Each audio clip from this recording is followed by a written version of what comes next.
Good morning ಸರ್ವಶ್ರೀ. ನಾವು ಈ ಒಂದು ರೋಸ್ ತೋಟಕ್ಕೆ ಹೂಮಸ್ ಕೊಟ್ಟಿದ್ರಿ. ಫಸ್ಟು ಗಿಡ ಬಂದುಬಿಟ್ಟು ಫುಲ್ ಎಲ್ಲ ಎಲೆಗಳಿಲ್ದಿರ ಬರೆ ಆಗೋಗಿತ್ತು. ಈಗ ಗಿಡ ನೋಡ್ತಿದ್ರೆ ನೋಡ್ರಿ ಎಷ್ಟು ಚೆನ್ನಾಗಿ ಹೂಗಳೆಲ್ಲ ಚೆನ್ನಾಗಿ ಹೊಡೆದಿದ್ದಾವೆ. ತಿರ್ಗಾ ಗಿಡ ಎಲ್ಲ ಫುಲ್ಲು ಬ್ರಾಂಚ್ಗಳೆಲ್ಲ ಚೆನ್ನಾಗಿ ಓಪನ್ ಆಗಿದೆ. ಈ ಒಂದು ಮಾತನ್ನ ರೈತರ ಮುಖಾಂತರನೇ ಕೇಳೋಣ. ಸರ್ ನಮಸ್ಕಾರ. ನಮಸ್ಕಾರ ಸರ್, ನಿಮ್ಮ ಹೆಸರು? ಆನಂದ್ ಅಂತ. ಸರ್, ನಿಮ್ಮೂರು ಯಾವುದು? ರಾಜಘಾಟ್ ಅಲ್ವಾ? ಫಸ್ಟು ನೀವು ಈ ಗಿಡಕ್ಕೆ ಮೊದಲು ಯಾವ ಥರ ಐತಿ ಗಿಡ ಇದು ರೋಸು? ಬರ್ಬರ್ಲಂಗಿತ್ತು, ಏನು ತಾಕತ್ ಮಾಡ್ಕೊಂಡು ಬರ್ತಾ ಇರಲಿಲ್ಲ.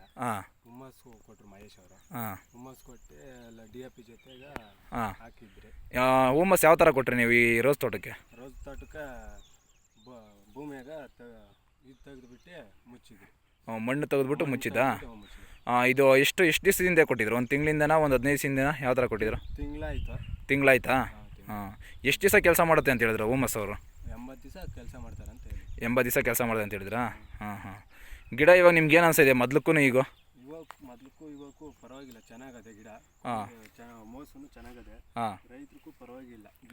ಚೆನ್ನಾಗಿ. ಮೊದಲು ಎಷ್ಟು ಕೆಜಿ ಕೀಳ್ತಿದ್ರಿ ನಾವು ಹೂವು ಎಲ್ಲ ಒಂದು 20-25 kg ಕೀಳ್ತಾ? 20-25 kg. ಈಗ ಹೂಮಸ್ ಕೊಟ್ಟಿದ್ದಾಗಿ ಒಂದು ತಿಂಗಳಿಗೆ ಎಷ್ಟು ಕೆಜಿ ಕೀಳ್ತಾ ಇದ್ದೀರಿ ತೋಟದಲ್ಲಿ? ಇವಾಗ ಒಂದು 45ರಿಂದ 50 kg.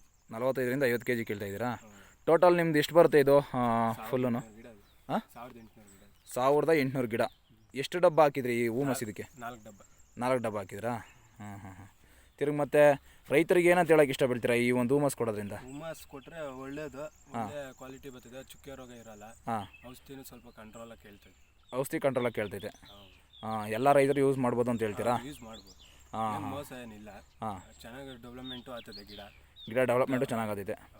ತಿರ್ಗಾ ಹೂವು ಮೊದಲು ಬಿಡ್ತಾ ಇರೋದು ಒಂದು ಕ್ವಾಲಿಟಿಗೂ ಈಗಿರೋ ಬರೋ ಕ್ವಾಲಿಟಿಗೂ ಏನು ಒಂದು ನಿಮಗೆ ಈಚೆ ಕಡೆ ಇರೋ ಮಾರ್ಕೆಟಲ್ಲಿ ಇರೋರಿಗೆ ಯಾವ ಥರ ಹಾಕೊಂಡು ಕೊಡ್ತಾರೆ ರೇಟು ಮಾಮೂಲಿ?